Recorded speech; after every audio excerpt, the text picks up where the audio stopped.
Salam sejahtera untuk kita semua. Perkenalkan, nama saya Veronica Saragi, NPM 19010100214. Saya dari grup PGE 4, Prodi PGSD.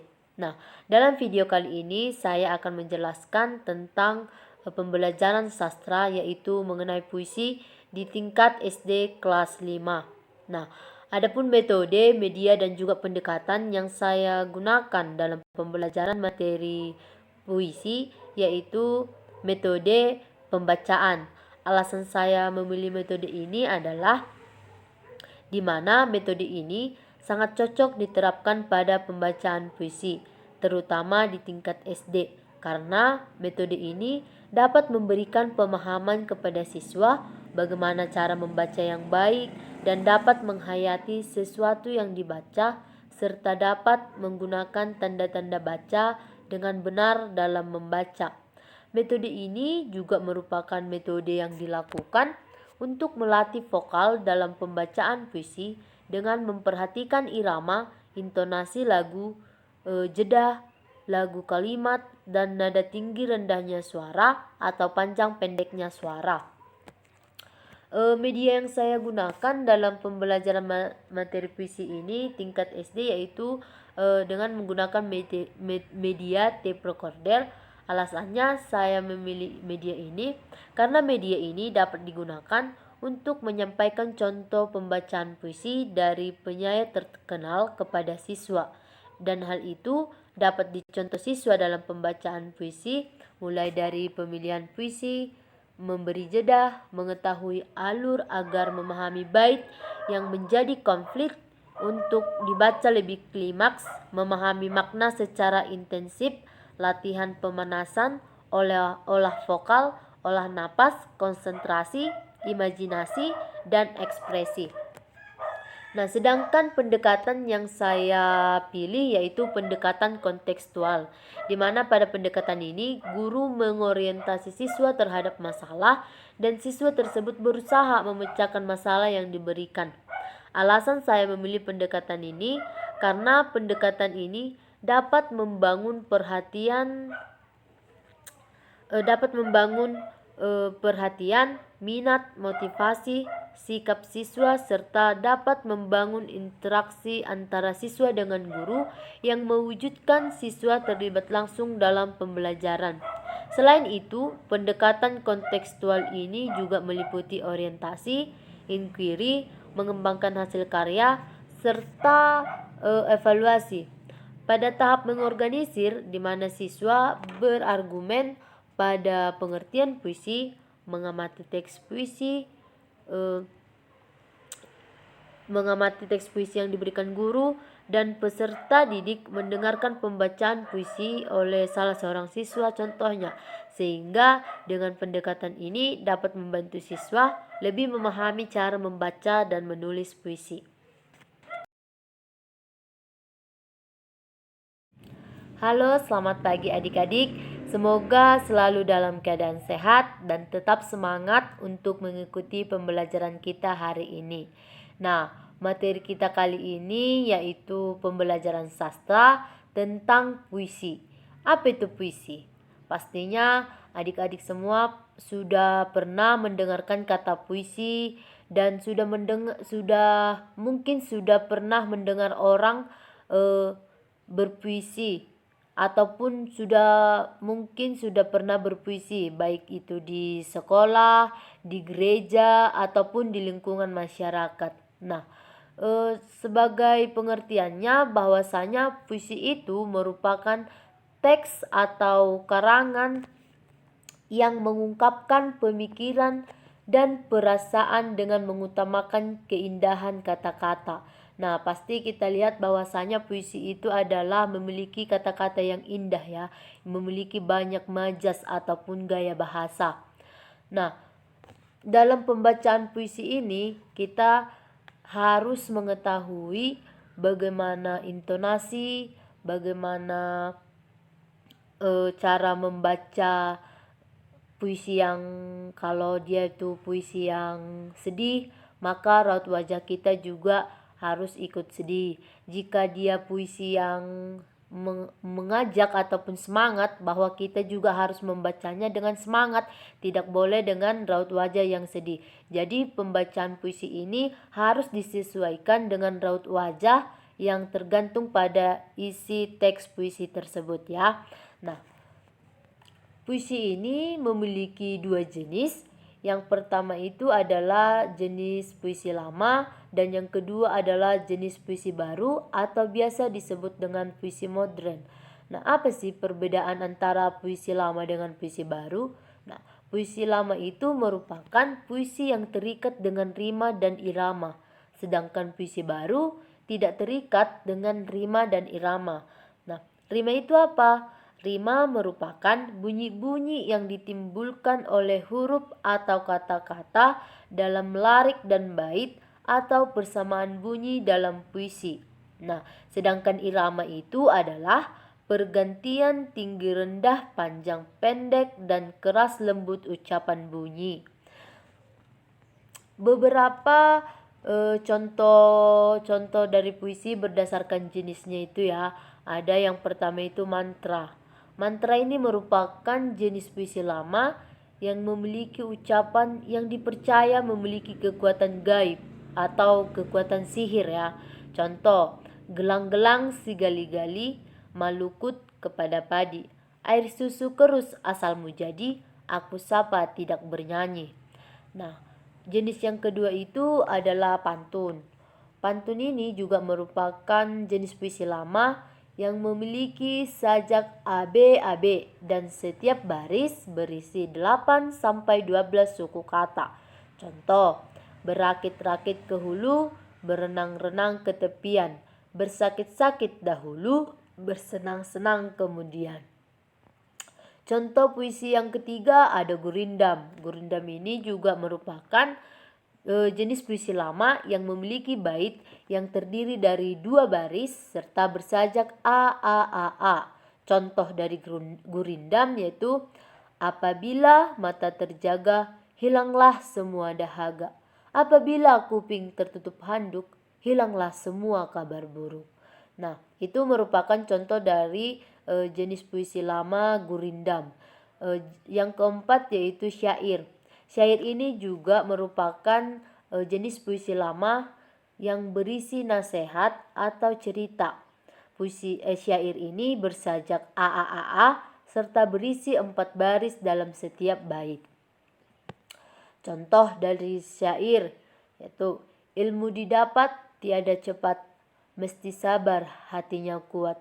Semoga Tuhan berikan rahmat, maka jaga hati serta niat. Nah, itu merupakan contoh dari syair ya. Nah, sekarang yaitu jenis yang kelima yaitu jenis puisi talibun. Nah, talibun ini juga merupakan puisi lama yang termasuk jenis pantun serta terdiri dari bilangan genap pada setiap satu bait. Nah, contoh dari talibun. Pergi merantau ke negeri seberang, jangan lalai membawa perbekalan berupa makanan. Jika tersesat di perjalanan, ingatlah peta yang kau bawa, serta jangan malu mendatangi orang untuk bertanya. Jika engkau berbuat baik pada semua orang, niscaya kebaikan pula yang akan engkau dapatkan.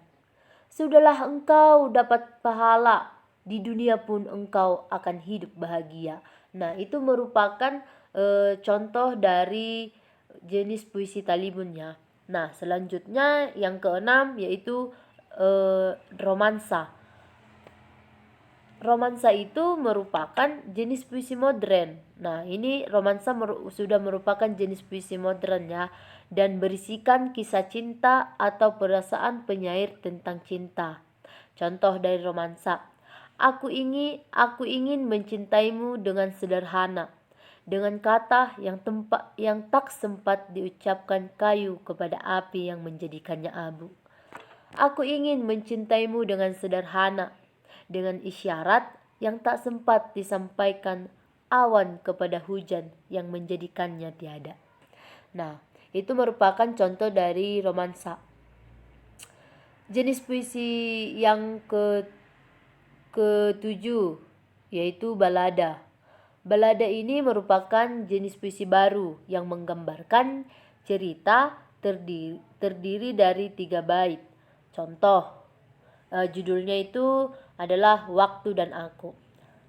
Waktu dan aku, dering yang sama terus berputar.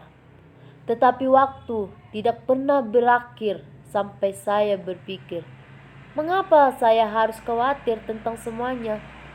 Di dalam saya naiki tangga, ribuan tangga, ke tangga abadi waktu. Saya dan waktu berada di ruangan yang sama, tampaknya nyata ketika itu gagal. Nah, itu merupakan contoh dari jenis puisi balada. Nah, selanjutnya yaitu jenis puisi epik. Epik ini juga merupakan jenis puisi baru yang berisi tuntutan atau ajaran hidup serta memiliki cerita kepahlawanan. Contoh dari epik yaitu judulnya Maju. Maju, kata yang pantas diteriakkan, tak hanya sekedar diucapkan saat raga ini bangkit, berdiri menghadang musuh. Dor! Bunyi senjata yang tak kau andalkan, karena dengan bambu kau menang. Hidup pahlawanku, semangatmu yang membara, kini hasilnya kami terima. Terima kasih pahlawanku, terima kasih pejuangku. Nah, itu merupakan contoh dari jenis puisi epik ya, dimana kalau dia jenis puisi epik, dia itu seperti memiliki cerita tentang kepahlawanan. Nah, itulah merupakan contoh-contoh dari puisi berdasarkan jenisnya ya. Sekarang cara menulis puisi. Nah, ada juga beberapa hal yang perlu kita perhatikan untuk menulis puisi. Yang pertama itu adalah menentukan jenis puisi yang hendak dibuat.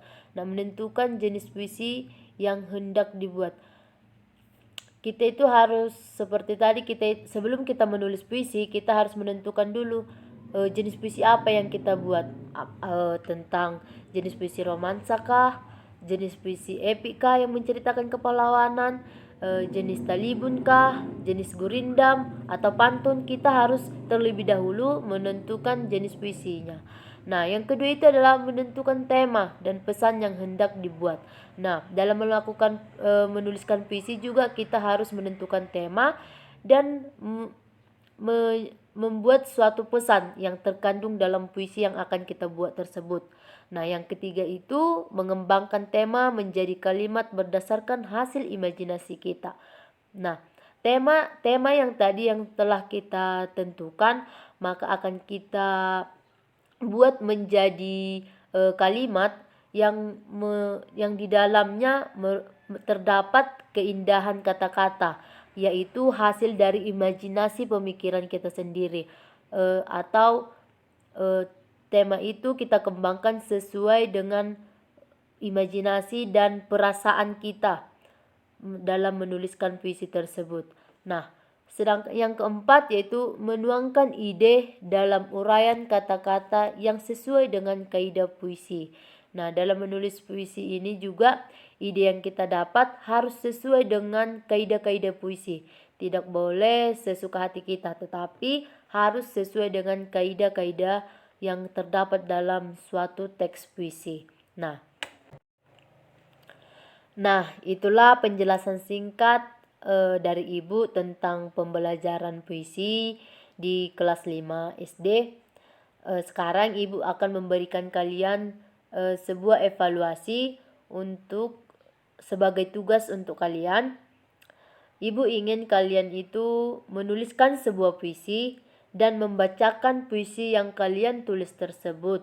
Dan dalam membaca puisi itu kalian harus memperhatikan bagaimana intonasinya, tinggi rendah suaranya, dan juga harus memiliki ekspresi ya ataupun raut wajah yang sesuai dari isi puisi kalian tersebut.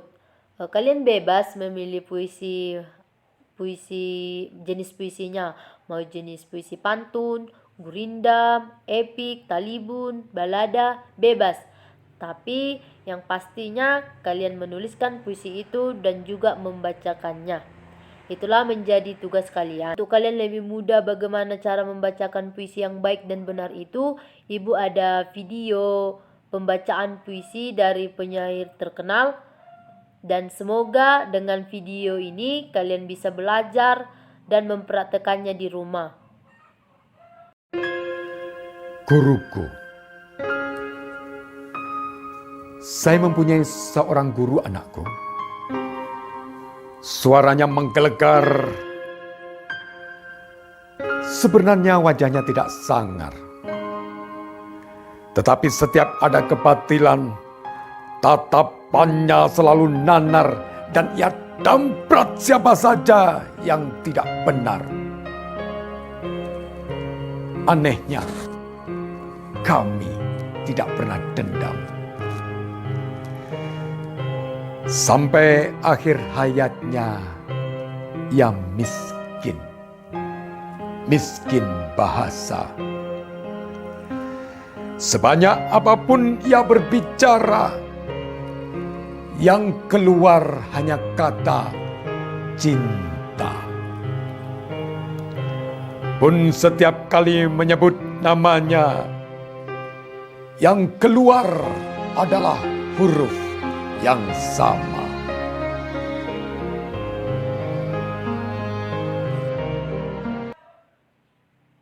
Nah, itu adalah contoh puisi dari penyair terkenal ya. Cara pembacaannya itu memiliki ekspresi dan juga intonasi. Nah, demikianlah pembelajaran kita hari ini mengenai materi puisi. Semoga pembelajaran hari ini dapat bermanfaat untuk adik-adik semua. Adik-adik lebih memahami apa itu puisi, jenis-jenis puisi, bagaimana cara membaca dan juga menulis puisi. Nah, dan Ibu harapkan semoga adik-adik semua tetap semangat dan selalu menjaga kesehatan dimanapun berada. Terima kasih, selamat pagi.